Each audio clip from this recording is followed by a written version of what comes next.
So how about these Redbirds? Last weekend, they get swept by the Brewers. Then they have their biggest win of the season with the walk-off. They follow that with an awful loss, and you're just kind of wondering, is this kind of like last year's team? Then they respond really well, even the loss yesterday to the Mets. I feel like this team, it is certainly different than last year in many ways, but they seem to show a lot of fight this year, which is good to see.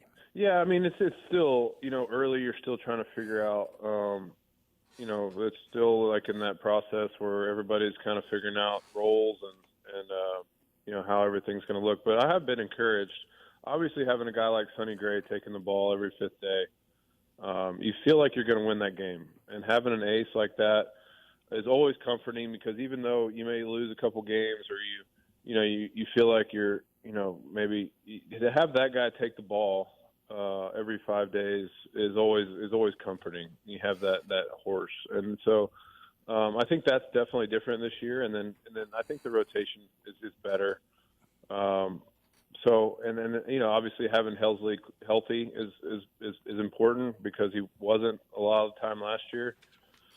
But some of these offensive guys, you just want to get them going. You want Jordan Walker to be the force that he can be, and obviously Goldie and Nolan. You hope that the power numbers start as the weather gets warmer and the wind gets a little more hitter friendly, and the power starts to come around to where they start to score more runs in bunches. So, but I think they're hanging in right around 500, and I did get a chance to watch Milwaukee when I was in Baltimore. They played Milwaukee, so I was watching closely, and I think they have a good team. I know the Yankees just beat them up, a couple games in a row, but in watching pretty close, it's going to be, I haven't seen, some of the other, the Reds or, maybe, the other teams in the division, but I do think Milwaukee's going to be a good team to the end. I love how you brought up Sonny Gray, because he's pitching right now so well. It's like must-watch television, to be honest with you. It's almost aggravating, though, because you want more Sonny Grays in this game. I don't understand, why not have 3 Sonny Grays in your rotation? Well, I think that's one of those things where he's figured out who he is as a pitcher, and he's extremely competitive. I got a chance to play with him in New York, and that wasn't his brightest season, but in being around him and knowing like his bulldog mentality, like it's special. Like his stuff, to some degree, if you just looked at it in a vacuum, might be, I don't want to say ordinary, but because I know, he spins the ball incredibly, but if you just, sort of took his velocity and some of that, you would think, well, there's a lot of guys that can throw, what he does, but there's a competitive spirit in him that's special. I mean, he's tough. He's very, very particular. He's very serious about his job. So there's something about him internally that's hard to find. And so, yeah, you would love to have 3 or 4 of him. I mean, he's one of the best pitchers in the league. But I think sometimes when you look at guys and you say, well, he's not that big, he's not that physical, his stuff, from just kind of a broader picture maybe doesn't look that, top of the league. There's a lot more to it with him. So yeah, I'm with you. I wish they had 3 Sonny Grays or 4 of them, but I think some of those other guys. I think having Lance Lynn around, I love his mentality. I love Lance's intensity and his his will, to be good. So I'm encouraged by the rotation. I've seen some other guys show some good signs, but. I'd love to have, like I said, a bunch of Sonny Grays. Hey, I was telling a story that when I got traded here, my mom and dad would come watch me play live a lot. And, 98% of the time, everybody's pretty positive. But that one jackass behind my dad would say a couple things, and they would look at each other and be like, okay, enough's enough. And then all of a sudden they wouldn't come watch me play live anymore. How do you handle that when you travel around watching the boys play? Like, can you just brush that off? Do you ignore people? Because it's not the majority, but it's maybe that one dude. Does that drive you nuts like it did my parents? I mean, to this point, I try to give off a presence that says, if you say anything that I don't like, it could be a problem. You try to give that presence off. I try to make sure they feel my presence. I'm just kidding, but Are you? They do. Are you? You're a big dude. Oh yeah. I am. It does sting. Like when people say stuff about me, or I don't really care. But when they say stuff about your kids, it makes that. I'm sure like your dad, it makes that. That rise up in your soul where you could, it makes you want to, fight people because they're your kids, and how much work they put in and how much effort and how much it means to them. And then, people just pop up and throw a flippant comment, that towards your kids, and they really know nothing. Most of the time they don't know anything about the sport. You hear the rest of their conversation and you want to just tell them, like, you should just be quiet, so people don't know how dumb you really are. So I could see that. I haven't had that experience just yet, but I'm sure it's on the way. And a lot of times at games like in amateur games, I can get down the line and kind of stand off by myself if I start to feel, that uprising of people running their mouths. Who had the meanest fan base, like playing in the outfield? Did they get on you out there? Yeah, I think the Dodgers and the Giants, mostly because being in Colorado all those years, you just felt like you played them all the time, and they're pretty harsh in those two fan bases in the outfield. But a lot of the Cubs, you had some people that actually had good material, and then you had some of the dumb stuff, and so, but they were loud and at times, could get you going a little bit, and then, but I think some of the ones that I thought would be worse, I didn't think Philadelphia was as bad as, I'd kind of expected going in. I'd heard all the things, from the Eagles and sort of all the reputation of Philadelphia. I didn't really think it was that bad. And then, Boston, I thought maybe, and Yankees, being East Coast and never really felt, that much there either. So, I think that the times that I thought I thought to myself, wow, that was really vulgar, were mostly San Francisco and LA. So, Matt, Jackson obviously gets called up, struggles, gets sent down. What was your message or conversations with him like? And we were thinking, is this maybe the first time he's ever really struggled in baseball in his life? Yeah, look, it's a hard game. I think that, he's 20 years old. And so sometimes just a perspective reminder of, hey, you're 20, you've already played in the major leagues, you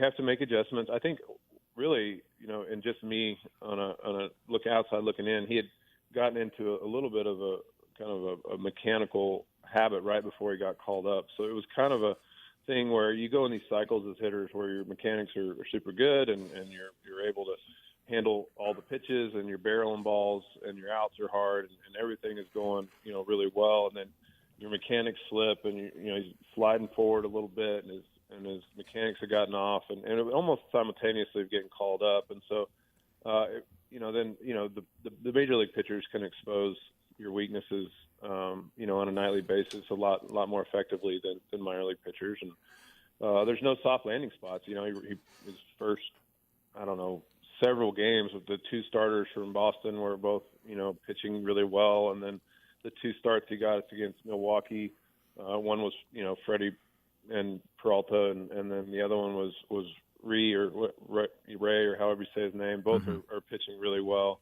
So, if your mechanics aren't tight and you're facing some of the best pitchers in the league, it can get sideways in a hurry. But it is probably the first time where he's had he's had a few, 1 for 12s in the minor leagues, but this is probably the first extended slump he's had in baseball in his life, and he's handled it really well.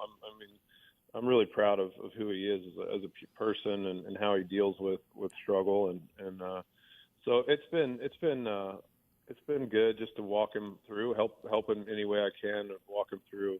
Hey, this is part of the deal. I mean, it is what it is. Everybody who struggle, and it plays baseball struggles. And it's like people say in baseball, there's those that are humble and those that are about to be. And that's just the way it is when you're trying to hit a baseball.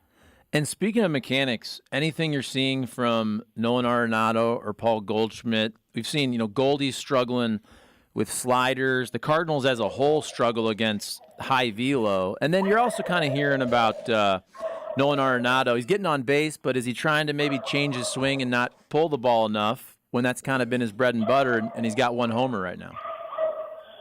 Yeah, I think the thing about those guys is they know themselves really well. It's just hard.